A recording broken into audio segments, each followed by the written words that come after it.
So you've talked about Vedas, you talked about Upanishads. Do you have a program, a plan to train teachers and principals for this? Yes, we have. We have very specific module. Not only Veda and Upanishad. I never say but there's Vedas. so many things that I you're say planning to Ved. integrate Ayurvedic and everything. So now you said that you wanted the same ethos to, or message to go across to the students. For that, you need to train the teachers as to what you Definitely. want to actually Without the want to share. training of the teachers, aligning their thought process with the core essence of Indian values, we can't succeed.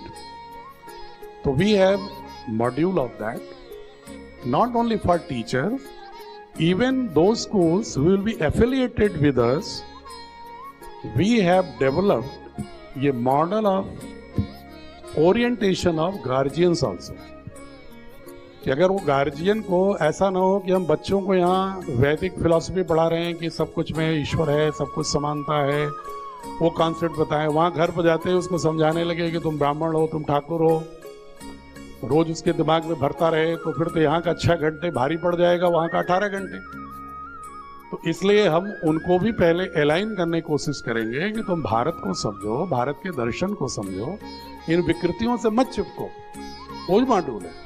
हालांकि difficult I know, many guardians will react कि नहीं साहब ये क्यों, हमारा तो ये privilege रहा है, सोशल प्रिविलेज हमें रहना चाहिए।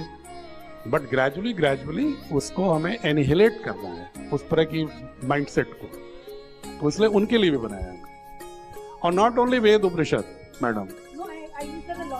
हाँ, मैं एक लाइन में कहा करिए एंशिएंट विजडम, क्योंकि जब हम सिर्फ वेद उपनिषद की बात करते हैं ना, तो बौद्ध दर्शन वाले कहते हैं कि मैं खत्म, जैन दर्शन वाले कहते हैं कि क्या हमारा कुछ नहीं होना है, सिख दर्शन वाले कहते हैं कि हम कहाँ से हैं। तो हम तो इस रूप में पढ़ा रहे हैं, हमारे लेसन और अभ्यास मिलेंगे कि हम ये क्लैरिटी देते हैं कि ये सारे दर्शन भारत के एक इवोल्यूशनरी करंट के रूप में एक दूसरे से भिन्न नहीं है, समय परिस्थितियों के अनुसार अपना अपना स्वरूप समय कालखंड के अनुसार बदले हैं, लेकिन जो न्यूक्लियस वैल्यूज हैं वो सेम है। ये हमारा जो मेरुदंड है फिलॉसफी।